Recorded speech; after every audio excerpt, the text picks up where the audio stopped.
Yes, good evening, everyone, and welcome back to the Football Tribe UG channel. Robert Kesakos is your usual suspect. Welcome back to yet another live broadcast on your favorite football updates channel. It's a pleasure to be back with you on this beautiful Sunday evening slash night, depending on wherever it is that you're joining us from. I say good morning to you all. Um, good evening, good afternoon, depending on your time zone. We are back for yet another live broadcast. Yes, at the tail end of Sunday night action or Super Sunday. As we speak, Como are 4-2 behind against Inter Milan. Como took a 2-0 lead in that one, but Inter Milan came from those two goals down at restore parity before making it 4-2. And Denzel Dumfries will be walking away with the man of the match accolade should the scoreline remain as is. And I do suspect it is going to be the case after 90 minutes. So that is what is transpiring in the Italian Serie A. Away from that, I will be talking about the results from the Premier League. Crystal Palace left it late against Newcastle as they beat them by 2-1. Jean-Philippe Mateta with the brace in that one, including a penalty that turned out to be the match winner. We'll talk about that. So we did yesterday, for those of you that made it for our live broadcast, we did discuss the Arsenal result, but in a way, they'll formulate a part of our discussion tonight because of the significance of the Premier League title race and how things are shaping up, in as far as things go. Inter Milan is one of those teams that have really missed the services of Denzel Dumfries. This season, he's been out with injuries for a good part of it. But yeah, it is what it is. Anyways, so that will formulate the basis of or the cornerstone of our discussion tonight. But we'll be discussing that, gigantic, victory for Manchester City against Chelsea. So they managed to win tonight to show Arsenal how it is done. Apologies there. I think I messed up something. Oh, Jesus Christ. I copied the wrong headline. Anyways, where do we start it all? I think there's only one place to start. Henley, is it Henley? Hi, Henley. Good to have you on the broadcast. Good to have you join us. Where are you joining us from? Good evening to you. So, for those of you that are just joining us, my name is Robert Kesakos, and I'm coming to you live from Kampala, Uganda, where it's 28 minutes past the hour of 11 p.m. So that means we're about 32 minutes to midnight, which will be the subsequent day, which is Monday. So kindly do me the absolute honor and favor and like the broadcast, but also consider subscribing to the channel if it is your first time here, and help support what we do and help support, grow and build this community. Be that brick that helps build this Football Tribe UG community. It's a football channel. As you can see the headline, we're going to be talking about Manchester City's result against Chelsea and more things related to that. From the Premier League, from the Spanish La Liga, as well as elsewhere as things go. But like I told you, as we speak, Inter Milan are 4-2 up against Como. That game is being played in the Italian Serie A as we speak, with I think about slightly over 7 minutes left to play in that one. And Nico Paz was among the goal scorers, but it was Vale who opened the account for Como before Nico Paz's goal made it 2-0. Then Marcus Thuram scored a brace, and that was at the tail end of the first half. We scored one, and then very early into the second half, in the 49th minute, he scored the other to make it 2-2 to restore parity. And then from there on, it was all Denzel Dumfries with a goal in the 58th minute and another in the 72nd minute that have separated now the two sides as we speak. But our conversation tonight, like I said, we'll start off with Manchester City. Manchester City against Chelsea. Man City managed to win the game away at Stamford Bridge by 3-0. Nico O'Reilly, Maki, and Jeremy Doku, the goal scorers there. All three goals coming in the second half of that tie at Stamford Bridge as Manchester City won yet another game of football against Chelsea. I do not remember the last time by the Chelsea beat up against Manchester City. I do struggle to remember that because that's how far back it does feel. Nonetheless, I thought in the grand scheme of things that it did feel like a game of two halves. Why? Because the first half felt a bit 50-50 or with two sides that were going toe to toe. Very minimal chances, not very many chances created in the opening half. But of course, you had a goal scored by you had a goal scored by Marco Correa, but that was ruled out for offside. Then you had another couple of moments where Chelsea seemed to push Manchester City. And then Manchester City on the other side, I think did force Robert Sanchez into a bit of a near post save. That was it Nico O'Reilly or Jeremy Doku? I don't remember exactly, but it felt that way. So the first half ended goalless, and then I'm sure some Arsenal fans somehow, somewhere around the globe were thinking, well, can Chelsea really do us a favor? God damn not. They're never going to do you a favor. In any case, hi, Elaine. Elaine DePorter, how are you doing? Good to have you on the broadcast. Where are you joining us from? So they're never going to do you a favor. Why? You had so many Chelsea fans today supporting Manchester City. Why?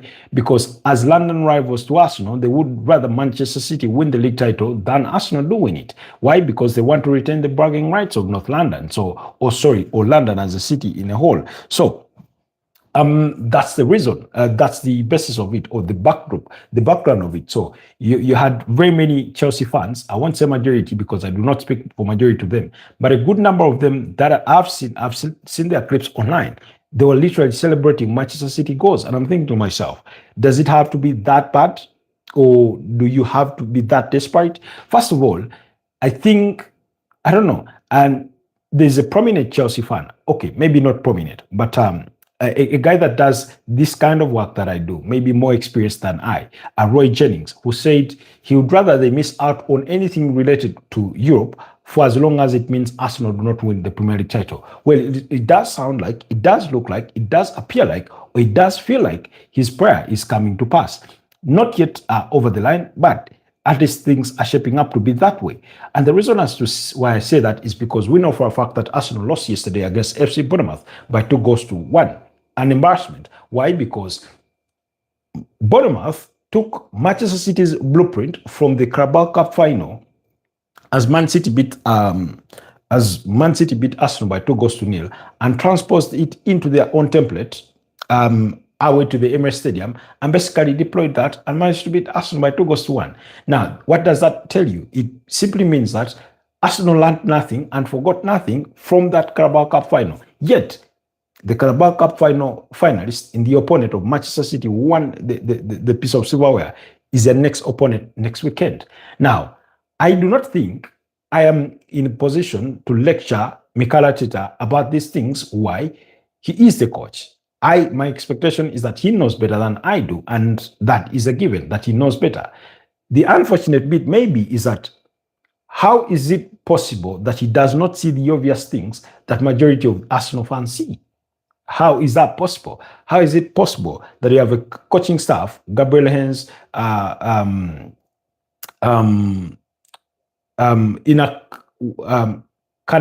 Inaka, the goalkeeping coach. You have Albert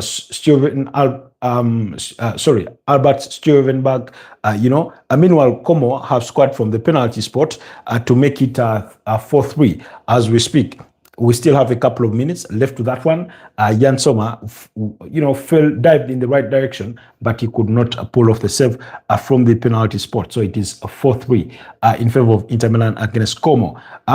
Okay, Pedro says, I am starting to be scared for Tuesday, yet I am gaining hope at the same time because I believe in my beloved team. That's Pedri. He speaks with that.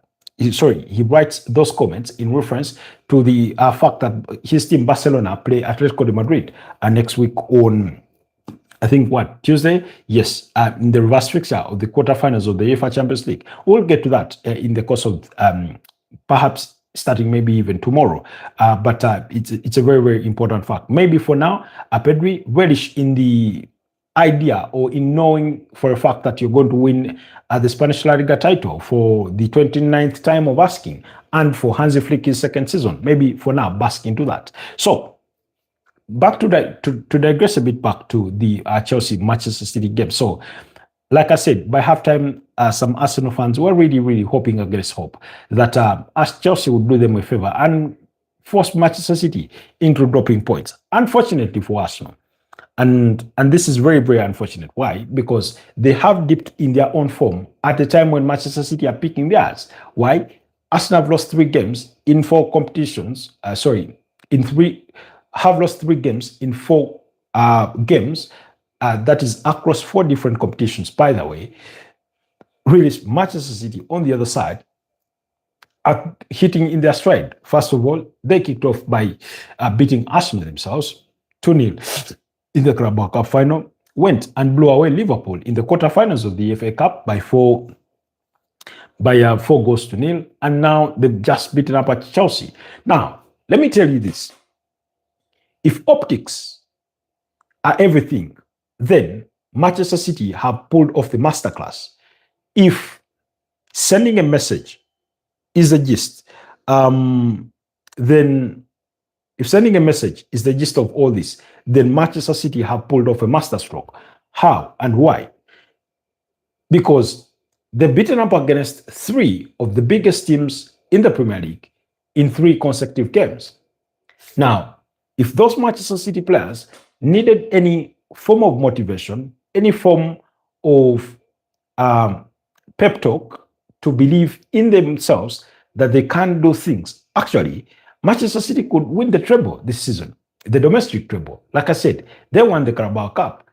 They are into the semi-finals of the FA Cup. I think they will be facing, oh, Jesus Christ, I do forget. They'll be facing, is it Southampton?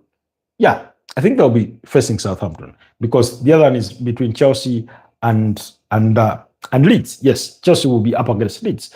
So, and now they're pushing Arsenal for the Premier League title, which they're in pole position to win. All they need to do is simply win their remaining 8 games. Sorry, 7 now, having won the game today. And they have started that journey by winning the game today. So their destiny is in their own hands at the most opportune time, in the case or in the sense that they are winning against big teams. First of all, when Manchester City beat up, let's say, a Brighton or a West Ham or a Fulham, or that is expected, even though they have stumbled against some of those very opponents. But when you beat up against Liverpool, when you beat up against your main title rival in Arsenal, when you beat up against teams like Chelsea, that is what gives you the self-confidence. That is what builds the conviction within you that you're on the right track. Yesterday, I did say that Manchester City seemed to have woken up late, but in waking up late, they have been blessed by the incompetence of their competitors, artists from the look of things at this stage, that have managed to toss the ball back into their own into their hands, So really, so basically, it's as simple as that,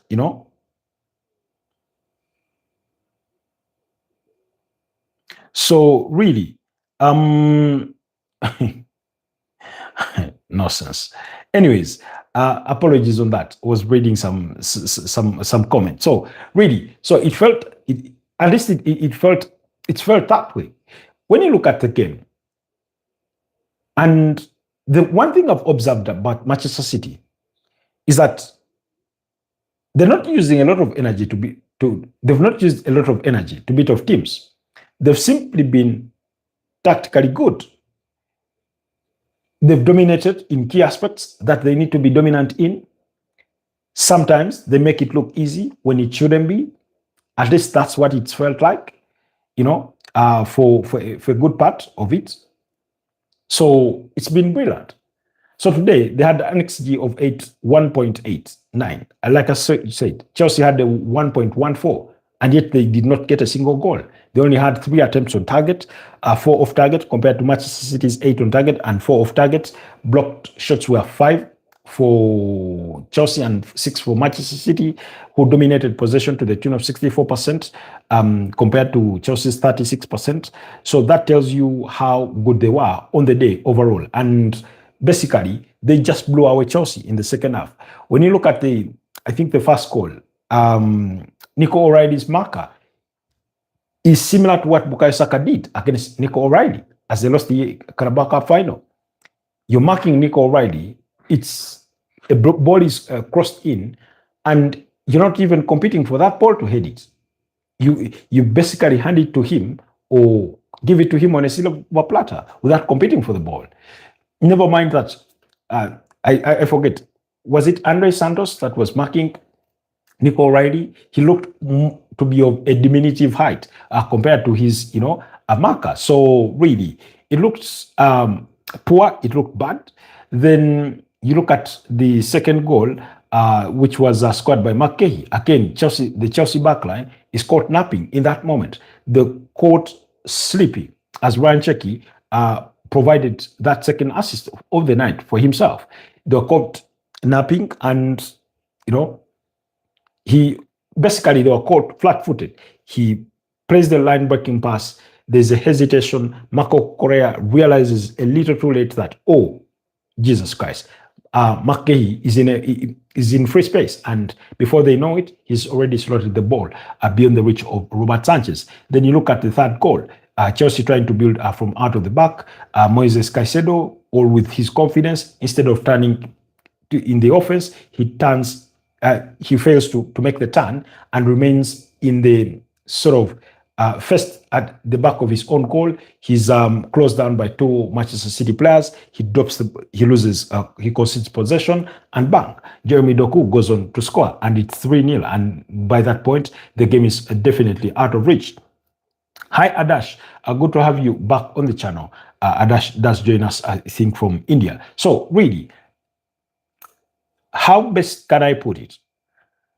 Like the headline does speak for itself. Man City humbled Chelsea, and they're so good in the second half, by the way. They're really, really good in the second half. Manchester City. Ryan Cherki could have, could have even scored more had they been a little bit more clinical.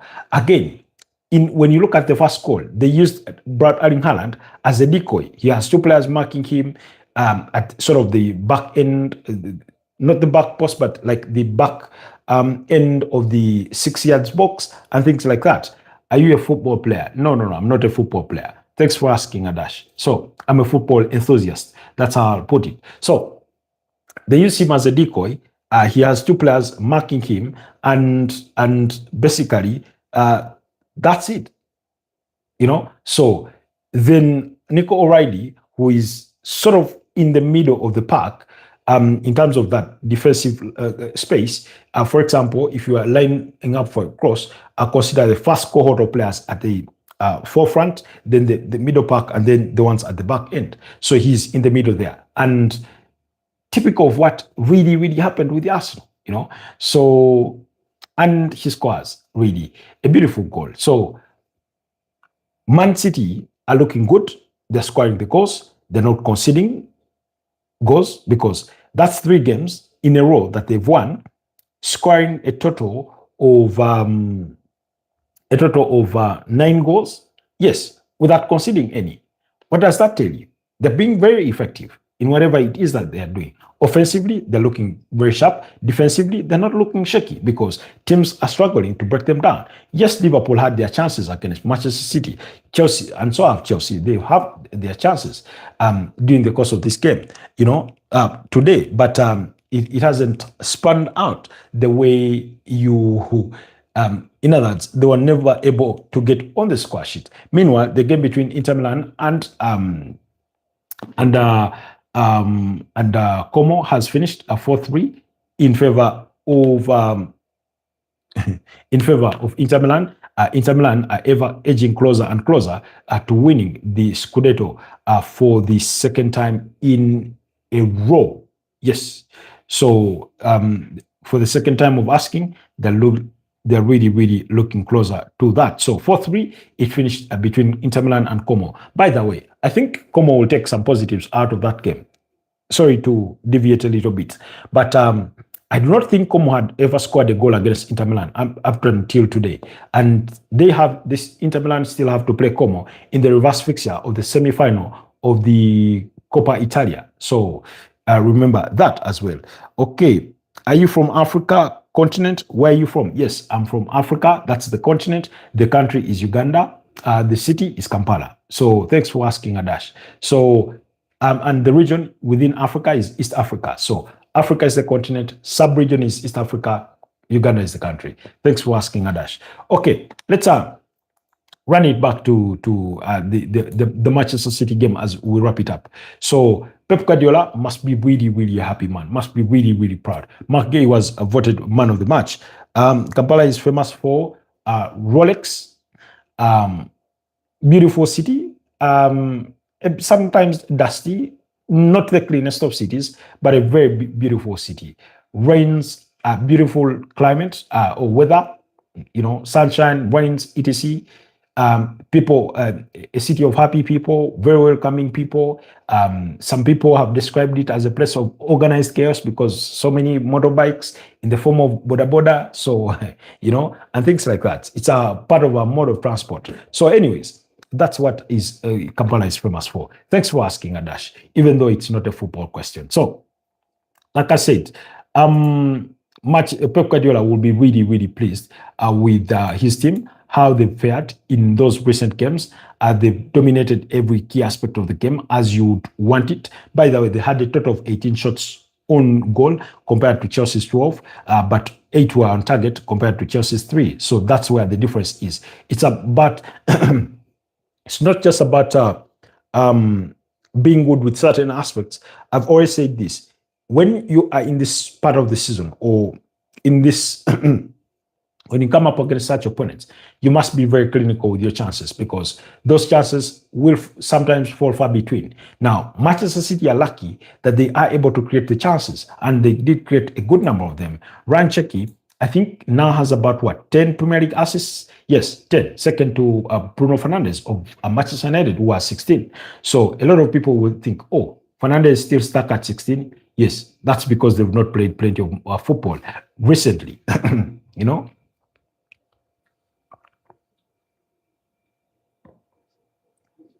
So yeah, TT Vision says league is gone. It's shameful what they did. I think, okay, let me say it this way.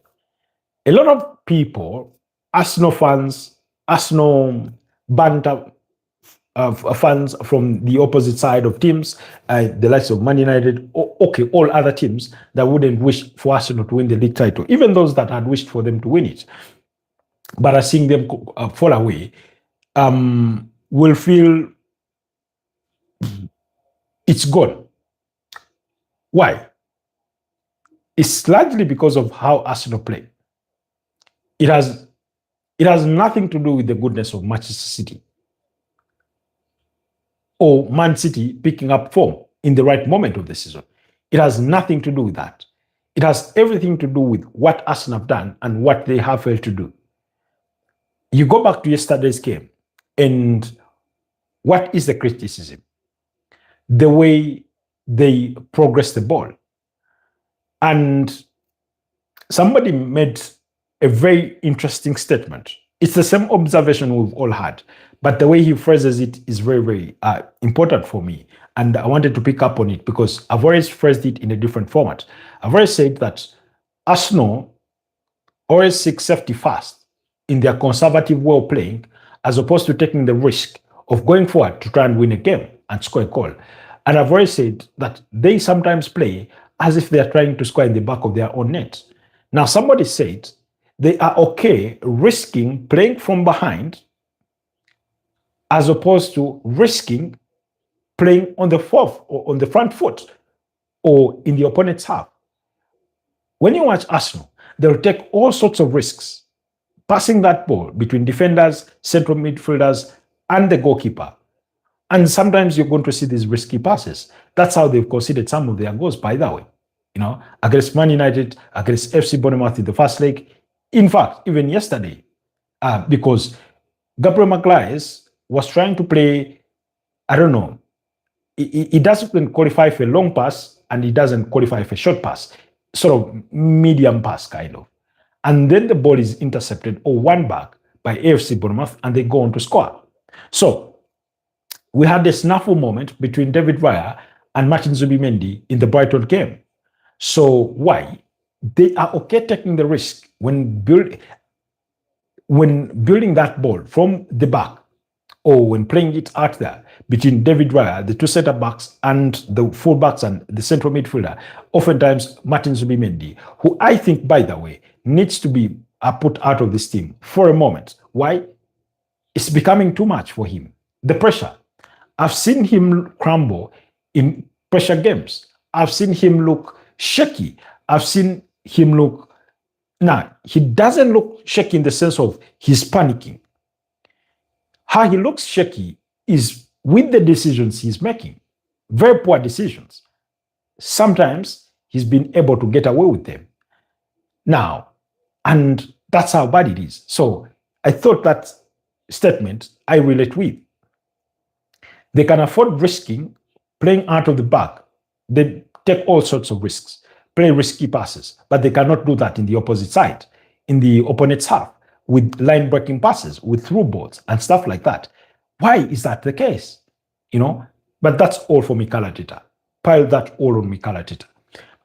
I've already said this, and I'll keep saying it. When a manager reads out the team and he puts players on the pitch, he cannot decide everything they do on the pitch. He cannot presuppose everything they will do or what is expected of them. The one thing that he gives them is a template of how he wants the team to play. And the way you see Arsenal playing is a reflection of how Mikel Arteta wants them to play. Oftentimes, it has worked out this season. And that's why they've only lost 4 games across the Premier League this season and 5 games across the entire season. They've lost 4 in the Premier League, 1 in the... they've lost 6 games, actually.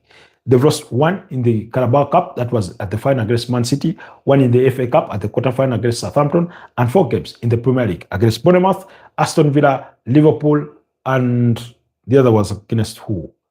Oh, God, remind me. I'm forgetting. I don't know why I'm forgetting easily or quickly. But,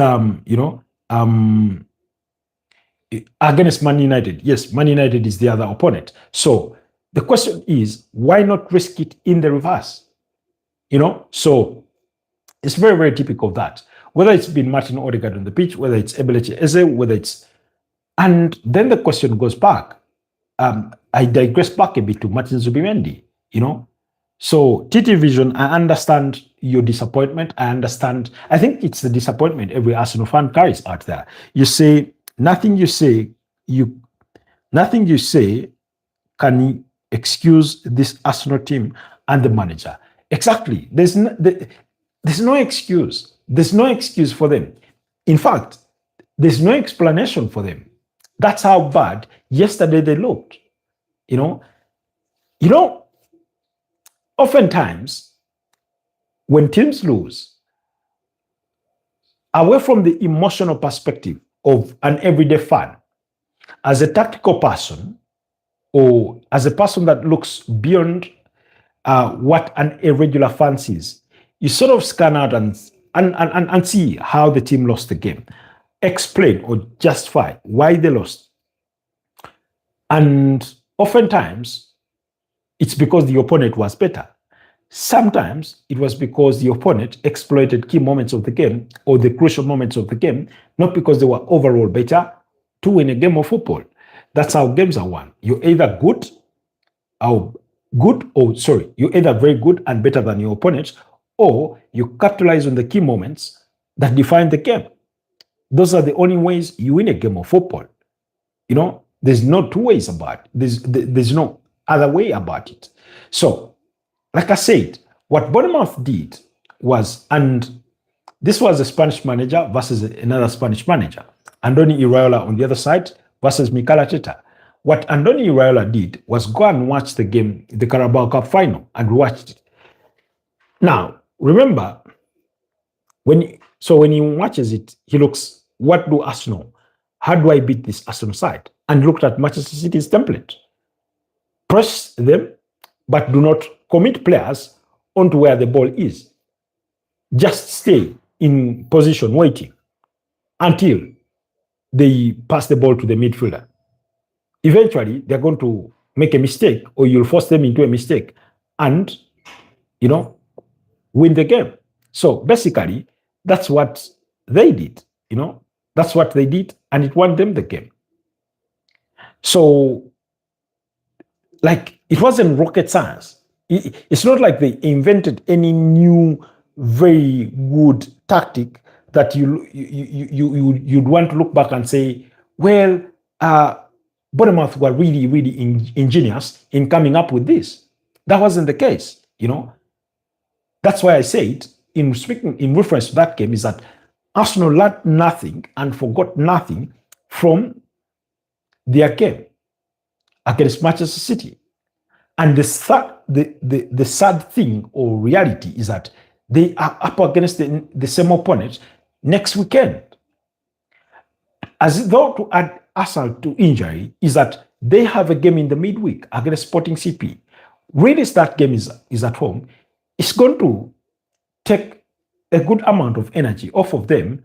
Really, Manchester City are going to be basking in the sand, training every day in the warm weather. That is, if it is warm anyway.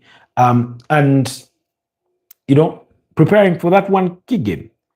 And by the way, Manchester City know that in terms of conviction, in terms of psychological warfare, in terms of the mental space, the game next weekend is the one that gives away the Premier League title.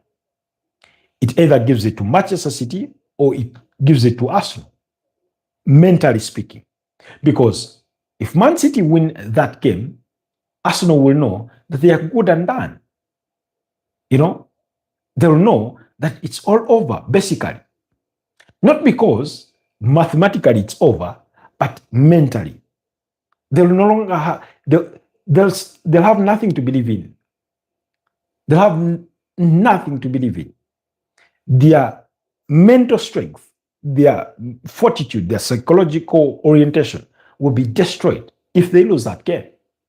However, if they pick a point, it's a positive. Not good enough, but a positive. But if they were to go to the Etihad Stadium and win that game of football, then that could be their defining factor of bouncing back. But are they going to win a game of football against Manchester City? I went to the Etihad Stadium with that style of football, with that mentality, where they're not creating enough chances, where they are very conservative in terms of wanting to stay safe, are playing it safe. I think, and this is what I said, by the way, if the FC Bournemouth game had ended 4-3, if it had ended 3-2, and Arsenal had missed lots of chances, or the goalkeeper had saved the day at every time of asking in George Petrovic, their disappointment will be slightly lesser in appreciating the fact that their team went for it, that there was no City holding back. But they know the potential in their team. They know what that team is capable of if you unleash those players, and yet they did not see that. They did not see that in them. Mikel Arteta, for his own ease of mind, for Martin Zubimendi's case, he needs to pull him out of that team and have him sit out, especially when it comes to Premier League games. Just sit, even if it is simply starting him on the bench. It's not like pull him out of the squad entirely. No, simply starting him on the bench. Play with a single pivot. And I've said this, in games you're at home, you're playing against FC Bournemouth. Why are you playing with a double pivot? Tell me why. Play a single pivot in Declan Rice. Put more attacking players that can hold onto the ball or that can carry the ball forward. That's what you need. If you go away to Manchester City and play with a double pivot, I completely understand. It does not mean that you've played a double pivot, that you're afraid of winning the game, but I understand the precaution of being away at enemy territory. You must respect your opponent in a way, because he's good enough, he's capable of beating you. So That I understand. But even at home against FC Bournemouth, you still play a double pivot. That's for Mikel Arteta to define. Now, obviously, they've won majority of the games they've won this season. They've done it playing with a double pivot. That's what they're accustomed to, or that's how he's built his team around it. But that double pivot is very low on creativity, is very low on progressing the ball. If Declan Rice does not progress that ball, you sort of, I don't know, in recent times, Martin Zubimendi has almost felt, I don't know, intimidated. He's so low on confidence. He's visibly fatigued. And yesterday, his teammates were consoling him. But deep down in their hearts, they also know he let them down. He let them down. Now, in recent times, yesterday, there's a clip that has been trending where where Ben White is telling Martin Zubimendi to get into position to receive the ball. I don't know what he does with it next, but it reminded me of what happened between Declan Rice and Martin Odegaard. Declan Rice 3 times, passing the ball to Martin Odegaard, telling him literally, wanting him to turn around and move in the opposite direction. And he was not doing it. Because, and I saw this sort of stupid argument, and I'll tell you why I think it is stupid. You had Declan Rice in this sort of position. You had Martin Odegaard in this sort of position. Now, if you're Martin Odegaard, in your rear view mirror, or in your side mirror, you had a Sporting CP player here and another on the side, but with reasonable space in between them. And then if you looked in your rear view mirror, there's a Sporting CP that was occupying, I don't remember which Arsenal player. What Declan Rice wanted him to is take a turn. Once you turn and face the other side, one, you're going to cause these two players, of course, to close in on you, but you're moving forward. Now, we trust Martin Odegaard to play a line-breaking pass. We trust him to play, if he needs to, a long pass. We trust him that if the moment feels right, he can strike the ball on goal. That's what we wanted out of that moment. Not him passing the ball back to Rice, as if telling Rice, please do not give it to me. That's what it felt like. So those small moments are what show you a lack of progress in terms of how Arsenal apply themselves in progressing the ball. Why malaria is still a cause of concern for Kampalan's people? Because it's a country with so many mosquitoes. So malaria is still a thing for us.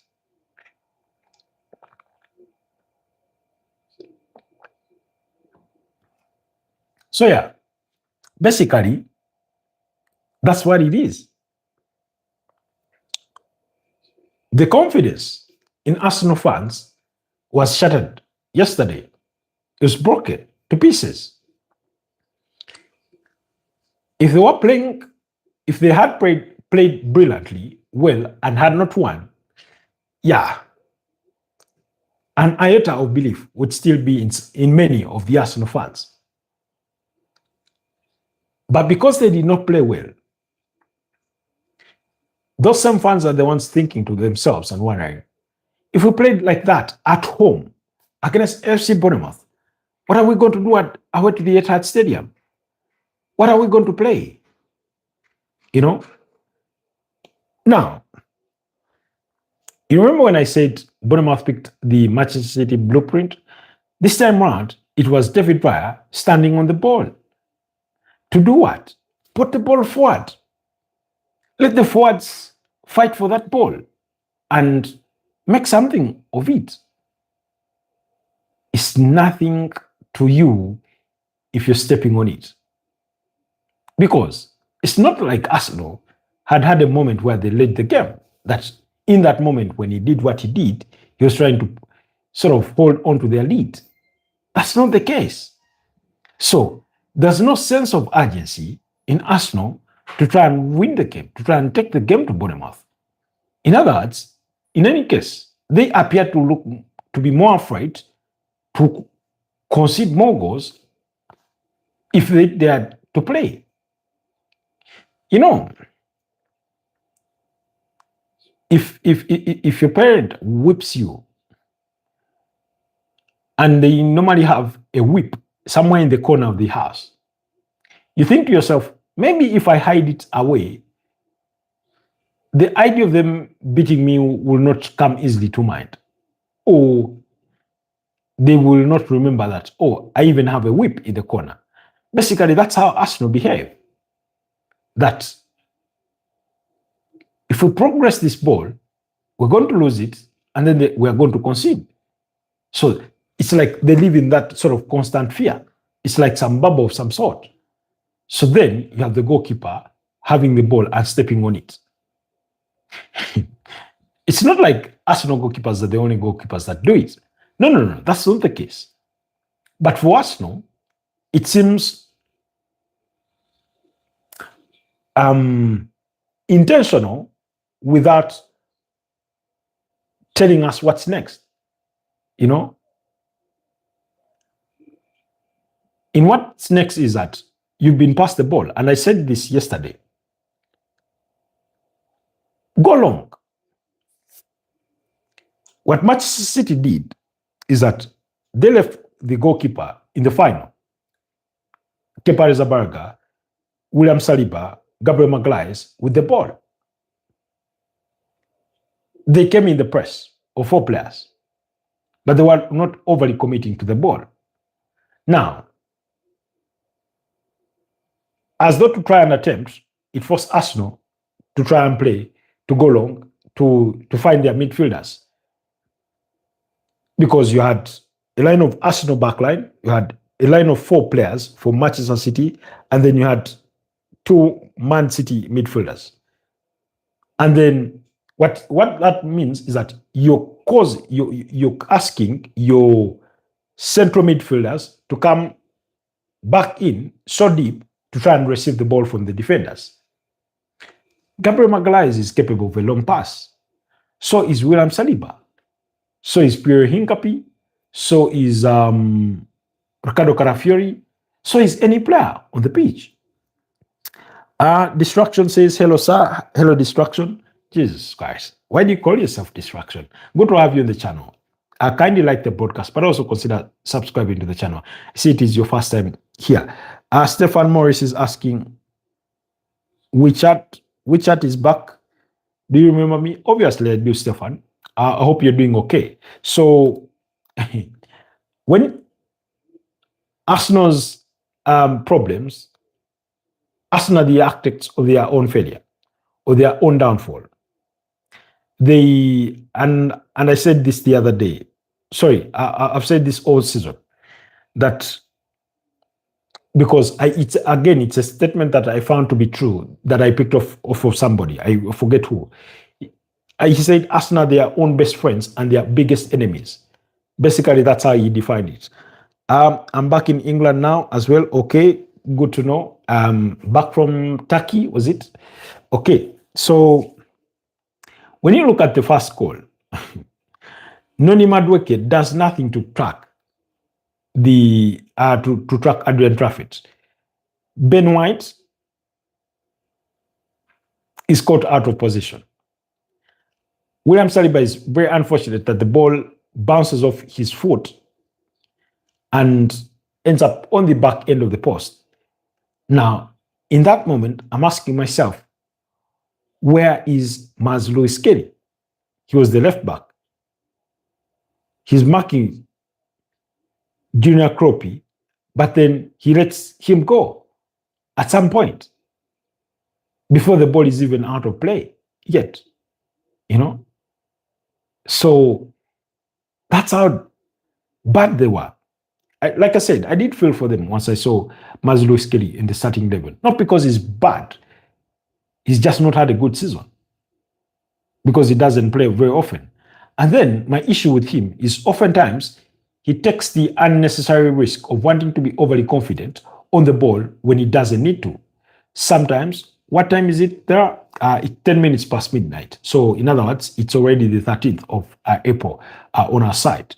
So in other words, instead of doing the simple thing, in the simple moment, he tries to do the difficult thing in the simple moment, and then to try to do the simple thing in try to do the hard thing in a simple moment. I hope I make sense. He basically plays himself into trouble. When you're being pressed, do the simple thing and pass the ball, and then position yourself where you can receive again. Then that's like the simple thing to do. If let's say you're around the 18 yards box, I'll understand you sort of persisting with the ball to try and shoot. That one I'll appreciate. I'll say, okay, at least you try to do something. But as a midfielder, as a defender, there are areas you ought not to take risk. And Gabriel Jesus was speaking about this the other day, So, anyways, Stefan says it's 10. It's 10:10 in the UK. I understand. We're 2 hours ahead of Europe, so completely understand. So then the other unfortunate bit for the Arsenal is that all their wingers, they do not have any winger whatsoever that is on form or in good form. Not Madueke, not Bukayo Saka, not Leandro Trossard, not Gabriel Martinelli.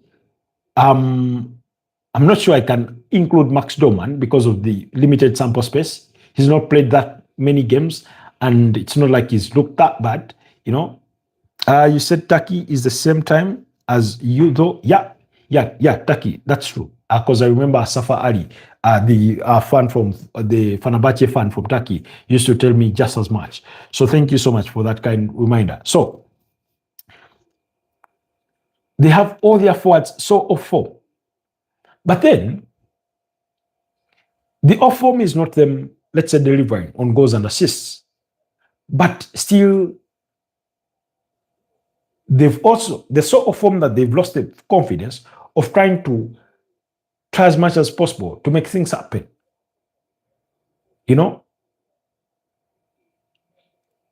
do not take risk in the final third. Try and take on defenders. Try and shoot from distance. We do not see that very often from them. Why? They want to do the safe thing. The safe thing is not losing that ball, but you're in the final third. For as long as you go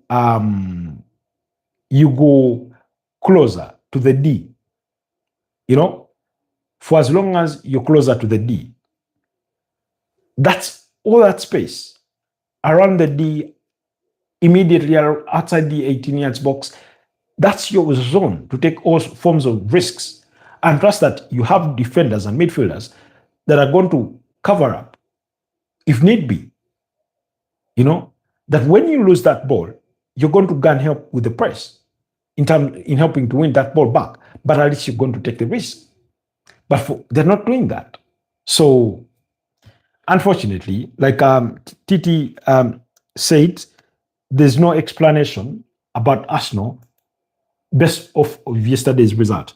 Liverpool fans, as 75 says, Arsenal bottled the league once more. I'm a Liverpool fan, but I pray Manchester City win the league. We do not want noise pollution.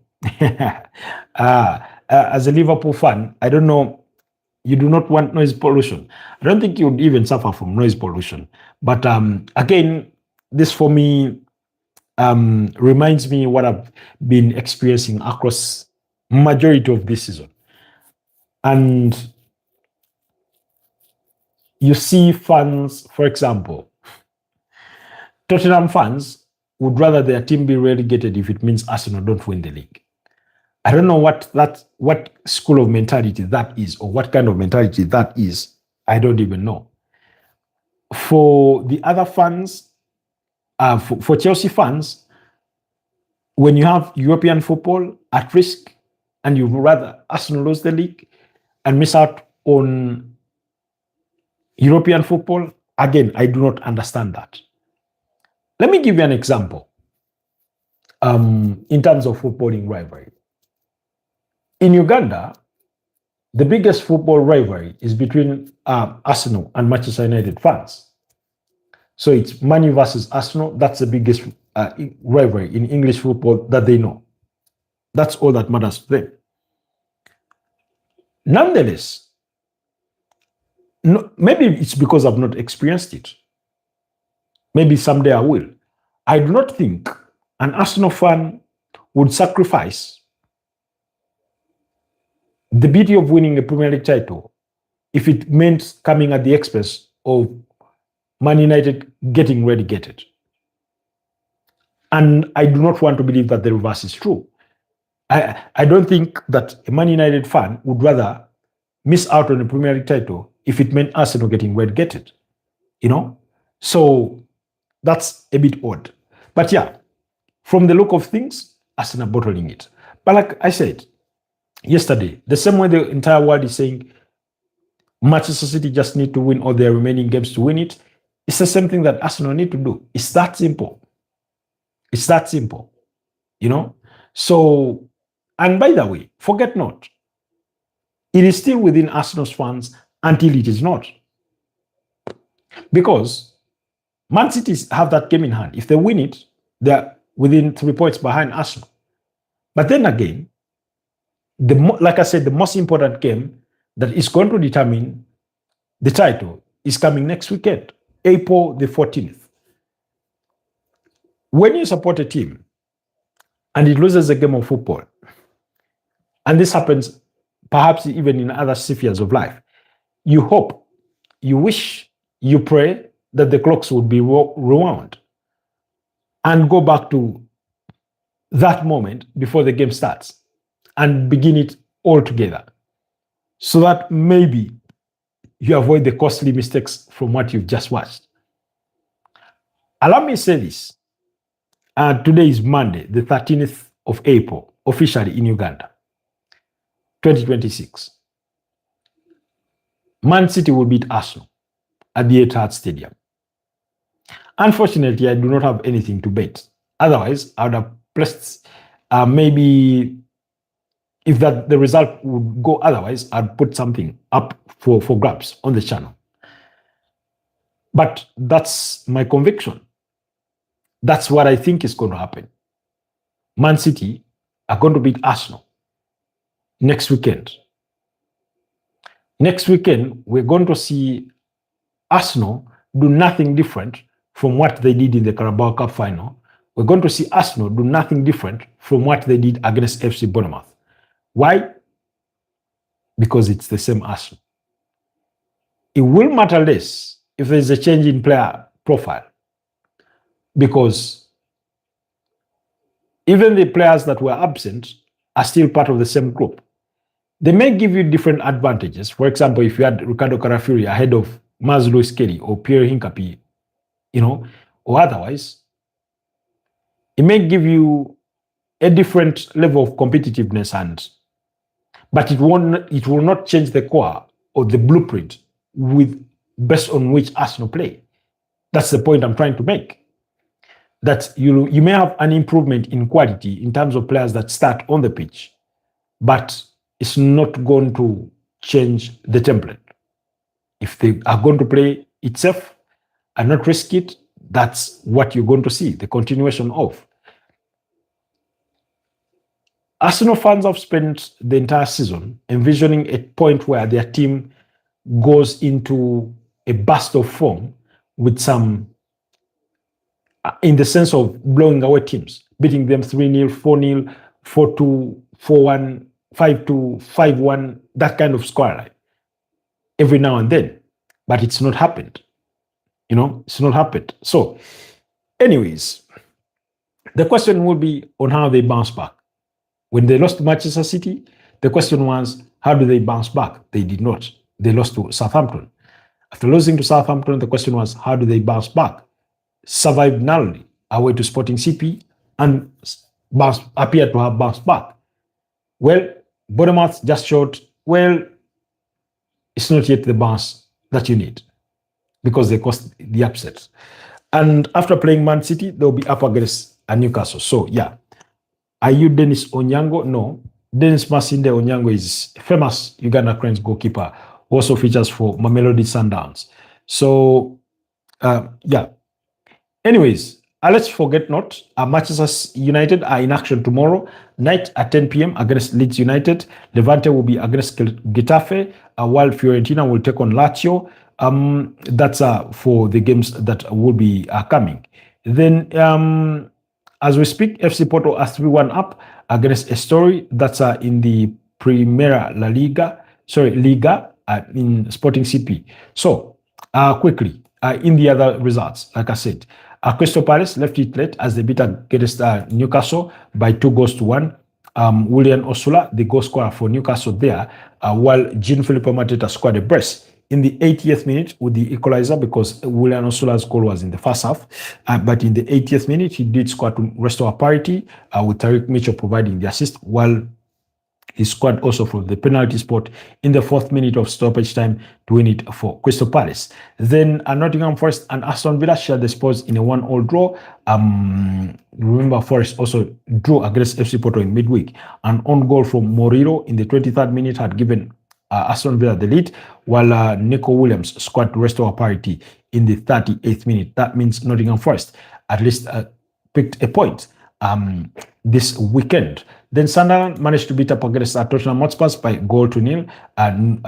Mukele, he's called Nodi Mukele, the goal scorer. His ball took a deflection off of Mickey van der Ven before beating Kinski in goal. Kinski had a good day in office thus far, but unfortunately for him, it did not work out. So, with majority of the match day 32 games played, this is what or how things look like on the Premier League table. Arsenal still 6 points ahead of Man City, with Man City having a game in hand. Manchester United in 3rd place.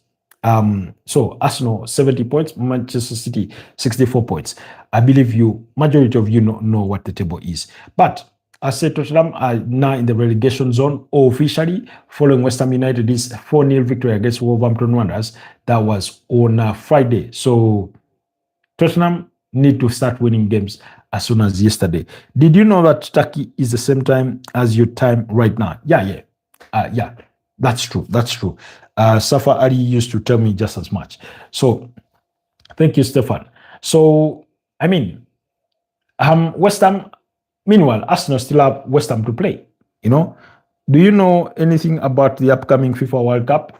Yeah, I know a bit. Also, I hate West Ham. Why do you hate West Ham? Tell me, let me know why. So, West Ham will need to keep winning, because now it is in their hands. For West Ham, Nottingham Forest, Leeds United, this relegation battle is all in their hands as well, because they've all played the same number of games. Of course, Leeds play today against United at 10 p.m. Now, Leeds, all the others have played the same number of games. Keep winning your games, and So now you remember that Arsenal still have to play West Ham. West Ham are battling relegation. That could be another game that Arsenal drop points. See how by the time we get to match day 38, the Premier League title may already be won. Anyways, we'll have to wait and see. Okay, moving forward. In the Spanish La Liga, Osasuna and Real Betis shared the spoils in a 1-1 draw. Mallorca beats up against Vallecano by 3-0. Celta Vigo lost to Rio Oviedo by 3-0. While Villarreal just beat up against Athletic Bilbao by 2-1. In terms of the Spanish La Liga title race, or the La Liga title race, Barcelona lead the pile now with 9 points, following Real Madrid's draw, 1-1 draw against Girona on Friday. So Barcelona 79 points, Madrid 70 points, Villarreal 61 points, Atletico Madrid in 4th place with 57 points. They lost yesterday. Excuse me. Atletico de Madrid lost yesterday to Sevilla by 2-1.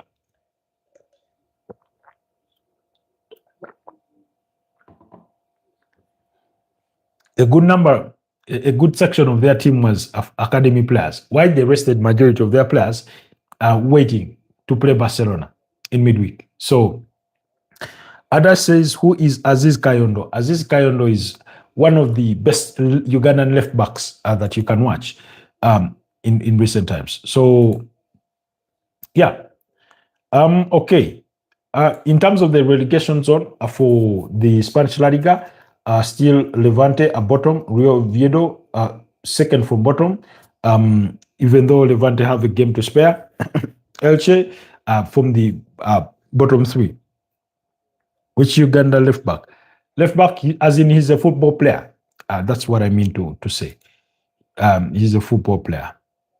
Okay. Then in the German Bundesliga, Cologne beat up against Werder Bremen by 3-1. Stuttgart beat up against Hamburg SP by 4-0, while Freiburg beat up against Mainz 05 by 0-0. The Italian Serie A Genoa beat up against Sassuolo by 2-1. Parma beat up and Napoli shared the spoils in a 1-1 draw, while Bologna beat up against Lecce by 2-0. And in the late kickoff, Inter Milan just beat up against Como by 4-3. Inter Milan lead the table with 75 points. That's 11 points ahead over a second place Napoli, while AC Milan have since dropped to third place with 63 points. Juventus are in fourth with 60 points. Como in fifth with 58 points. So Como there will need to pick up the slack before AC Roma dethrone them as well. Then in the French League One, we also had some fixtures played today, and here were the results. Nice and Le Havre shared the spoils in a 1-1 draw.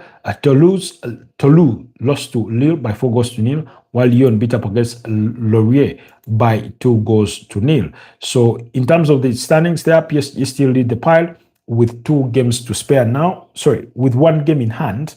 They were supposed to play, I think, RC Lens this weekend. So they lead the table with 4 points. So then RC Lens come second. After 28 games played, they have 59 points. Lille 53 points and 52 for Marseille and 51 for Olympique Lyon. You say Tadeo Luanga, the best football player, not the best, but he was has been one of the outstanding central midfielders in terms of Ugandan football. Has played for teams like Vipers. Here, I think he played for Young African in Tanzania. No, was it Simba? I think Simba, maybe. And elsewhere, he's a good player. Currently at Vipers. So yeah, guys, that's the update from tonight. I think it's been a wonderful pleasure doing this with you. Thank you so much, Adash. Thank you so much, Stefan Morris. Thank you so much, Liverpool fans 75. Thank you so much, Distraction. Thank you so much, TT Vision, Pedri, and Henley, and every single one of you that has been part of tonight's broadcast. Allow me wish you a blessed night, and let's catch up again tomorrow morning at 9 a.m. And we will be digesting that game between Manchester United and Leeds, and also anything else that will fall in between that. But maybe before I sign out, okay. Okay.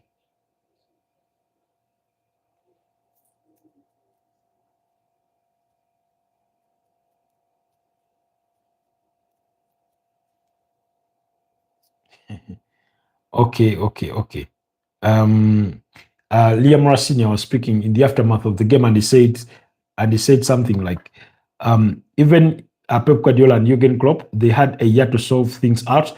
I came in January, but I know I need to win now. So that's Liam Rassini speaking in the aftermath of that 3-0 defeat to Manchester City at Stamford Bridge, which implied that Chelsea have lost 3 games in a row against Newcastle, against Everton, and against Manchester City. So that's that's what's happening with the Blues. And then Liverpool won. So therefore, because Liverpool won, it means that Chelsea need to work harder if they are to finish within the top 5 and qualify for Champions League football, because that victory put Liverpool within 3 points. behind a fourth-placed Aston Villa, who could only pick up a point against Nottingham Forest. Aston Villa also missed out on the opportunity to leapfrog Manchester United as the Man United played to on Monday night. So yeah, that's the update. Have a blessed night. Until tomorrow. Bye-bye for now.